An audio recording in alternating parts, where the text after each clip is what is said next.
Well, greetings and welcome to The View from the Road, my mostly weekly video of the goings-on here in the Thompson School District in the greater Loveland area. And today, I have a guest. Kammi, say hello.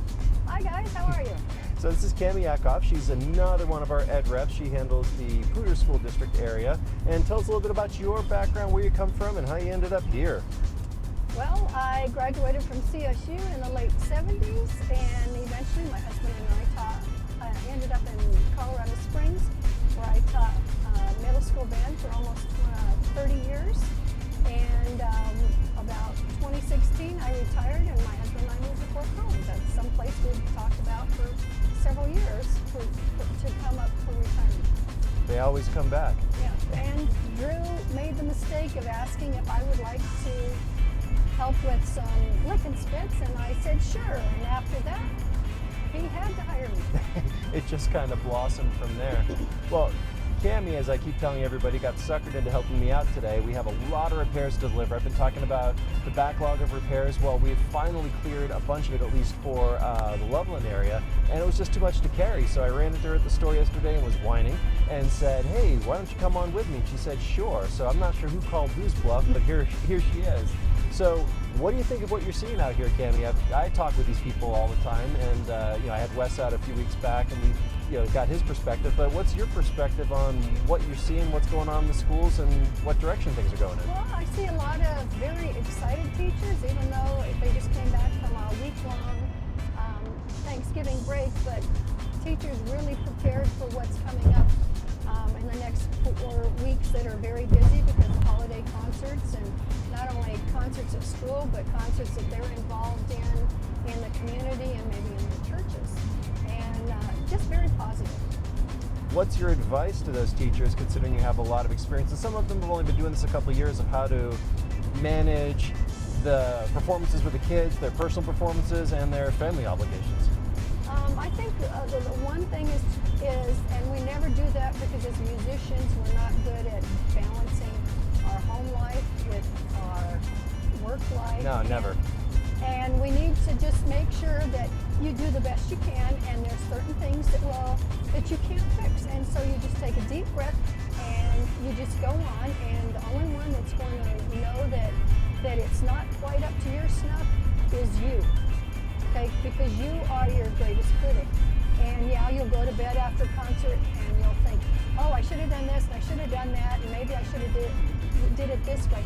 No, the parents are thrilled to death. You could come to school, they could come to a concert, you could play Come to Jesus in Hall Notes, and they would be thrilled that their kid is participating in something that's positive, something that's teaching them cooperation, teamwork, and lifelong skills. And many parents that you have understand that, and you have several parents that don't quite get it yet, but as their child progresses through music, whether it's band, choir, and orchestra, through elementary, middle school, or high school, there's lifelong skills that are underlying there that come out after they get out of even high school or college.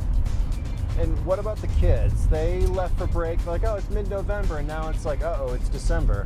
And they've got concerts coming up imminently. What advice for the underprepared kids do you have, what they can do to salvage the best performance possible? Well, for the kids that are underprepared, that's on you, because that is, your teacher has done everything they can to make sure you were prepared. All they're asking, if you would go home and spend 5 or 10 minutes on pieces of music, parts of a piece of music that's giving you trouble, by the time your concert rolls around in a week and a half, 2 weeks, you will have that down. But don't start at the beginning of the piece and play it till you make a mistake, and then start at the beginning of the piece and play it till you make a mistake, because you're practicing how to make that mistake. Start in different parts of your song. A lot of times when I go in and I rehearse bands, I will start at the end. I'll play through it once and we start at the end. And I've had kids say, I never thought of doing it at the end. Start in the middle. Just pick out certain measures. You don't have to play the whole thing every time. But 5 or 10 minutes every day will make such a big difference in your performance at the end of the holiday season. And the way I've heard that kind of thing said is, practice for 10 minutes. Don't practice for 1 minute 10 times. Right. But So I guess that the good news is it's not too late. The bad news is it will be soon. So get cracking, get working, and you're going to have a great performance. I had a friend that always would tell her kids, you have to play it 3 times in a row without a mistake before it becomes permanent memory. But if you play it the 3rd time you make a mistake, you have to start counting again. And that doesn't mean play the whole piece. That means play that little section. It might be 1 measure, it might be 2 measures, it might be an 8-measure phrase. But play it until you cannot make a mistake. And the way I've heard that said, I've got 2 thoughts on that. One is that an amateur practices until they get it right. A professional practices until they can't get it wrong. Right. And then the other one, my dad always told me a story. He's a big basketball fan, Boston Celtics especially, and he talked about Larry Bird's practicing regimen. At the end of practice, he would shoot free throws, and he would shoot 100 in a row. And he would stay there until he shot 100 in a row. And that's how he got so good at it. I mean, you watch the greats like Larry Bird or Michael Jordan, they could shoot free throws with their eyes closed and still make them because they had the muscle memory so trained, because the hoop's not moving, the line's not moving, everything is the same, and what they can control is themselves. So they put in the work, they put in the effort, and they got it to the point that they couldn't miss. And so, yeah, that's a valuable lesson. Any other thoughts? No, I just hope you guys all have a happy holiday season. There are things you can't control, and don't worry about them. It's only between you and yourself. Well, thank you so much for watching, and thank you so much for joining me today, Kammi. Comment below, let me know what you think. As always, like, share, and subscribe, and we'll catch up with you next time.